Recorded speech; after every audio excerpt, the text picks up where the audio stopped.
สบายดีเนาะวันนี้ก็จะมารีวิวเฟสเตอร์เนาะเฟสเตอร์หรือว่าฟัตโต้เนาะตัวเข้ามาใหม่มารีวิวให้ใส่เดือนปลาเขาได้เบิ่งเนาะแล้วผู้ใดสนใจก็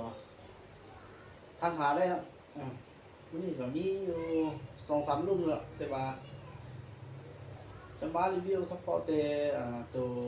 ฟัตโต้เนาะถ้าว่ามีเวลาก็จะแนะนำตัวเทติโคไว้เนาะ ตัว MC ตัว K2 ก็ยังมีนะแต่ว่าบ่ได้เอามารีวิวเนาะคือ2บอร์ดตัวนี้เนาะคือ2บอร์ดนี่เป็นแฟกเตอร์คือการเบิดเป็นตัวฟัตโตคือการเบิดแต่ว่ามันจะต่างกันนิดนึงเนาะมันจะต่างบนว่าตัวนี้ใส่กล้อง BSA เนาะส่วนตัวนี้เป็นใส่กล้องเวฮันเตอร์เนาะใส่กล้องเวฮันเตอร์นะเนี่ยตัวนี้เป็นกล้องBSA ตัวนี้เป็นฟัตโตเลยคือมันฟัตโตของเทสเลยตัวนี้มันเป็นเกายิงโลโก้เลยนี่เป็นหน้านี่เป็นตัวหน้าใหญ่เลยตัวนี้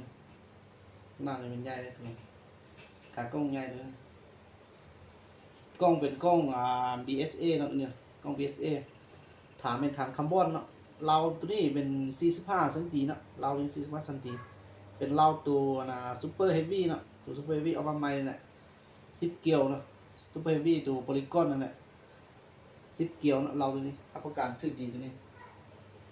ยิงบ่ถึกบ่สังวาแล้วเนาะมีแต่คุณยิงบ่สันยิงสุดละผู้ใดสนใจตัวใดก็ตามได้เนาะตัวนี้มันกล้อง BSA เลยเนี่ยกล้องตัวนี้มันกล้อง BSA กล้อง BSA ฐานคาร์บอนฐานคาร์บอนเราตัวนี้เป็นเรา50เนาะตัวนี้นะเรา50เซนนะเรา50เซนพับไทยตัวนี้พับได้เนาะพับได้เนี่ยพับได้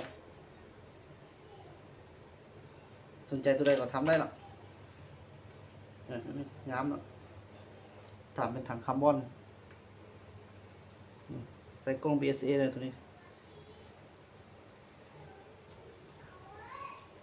งามน้ำเบานะตัวนี้นะน้ำหนักน้ำเบาประมาณ3 โลไปนี่กล้อง BSA ก็งามเขื่อนนี่ราคาก็คือกันเนาะกล้อง BSA กับกล้องเวฮันเตอร์นะขายราคาเดียวกันมาตัวไหนก็ทำได้เนาะส่วนตรงนี้เนาะมันนี่เป็นเฟกเตอร์คือกันเนาะเฟกเตอร์แต่ว่า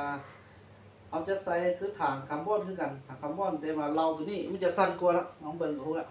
นี่เราตัวนี้เป็นเรา40เนาะ40เซนติแต่ว่าก็10เกี่ยวคือกันเนาะเกี่ยวก็เป็น10เกี่ยวคือกันเรา40กับ10เกี่ยวคือกันถังนี้เป็นถังคาร์บอนเนาะถังคาร์บอนกล้องตัวนี้เป็นกล้องเวฮันเตอร์นะกล้องเวฮันเตอร์เนี่ยตามอย่างนี้เบิ่งไว้ตัวนี้มันกล้องเวฮันเตอร์นะงามทีนี้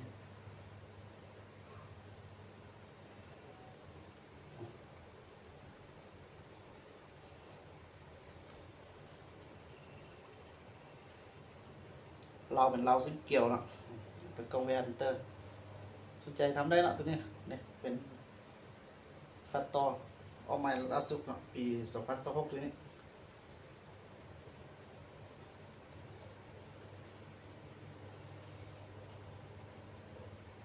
เนาะเราชนิดเนาะเราเป็นเรา40เนาะเรา40เซนเนาะมันตันครับตัวนี้เนาะนี่ตัวนี้มันเรามันจะเย้าไปเลยไง2 บอกนี่ตัวนี้เย้าเลยนะเทียบใส่กันเนาะตัวนี้จะเย้าเลยนี่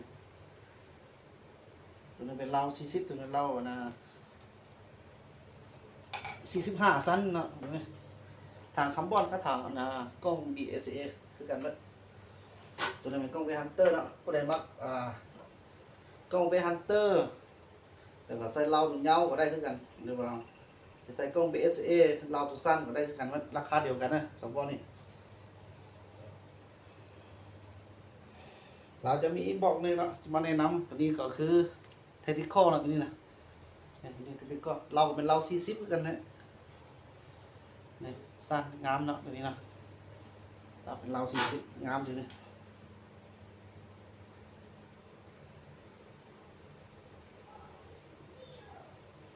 เทติคอลตัวนี้ถือดีแล้วเทติคอลตัวนี้นะ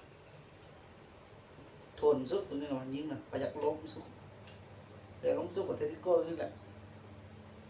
เอามาตัวใดเราทำได้เนาะเป็นมองมีหลายรูปดูนี่ลองเบาซื้อเนี่ยมือเบื้องเดียวมาเนี่ย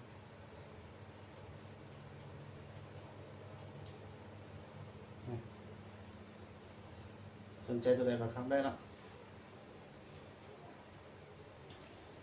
เทติโก้ตัวเรา50 เซนก็มีคือกันเนาะ50ก็มีตัว MC ตัว K2 ก็ยังมีแต่ว่าพี่จีจะเอาตัวคอมไบมาแนะนำตัวนี้เนาะจะสนใจตัวใดก็ทำได้ท่านเอามีความส่งให้เลย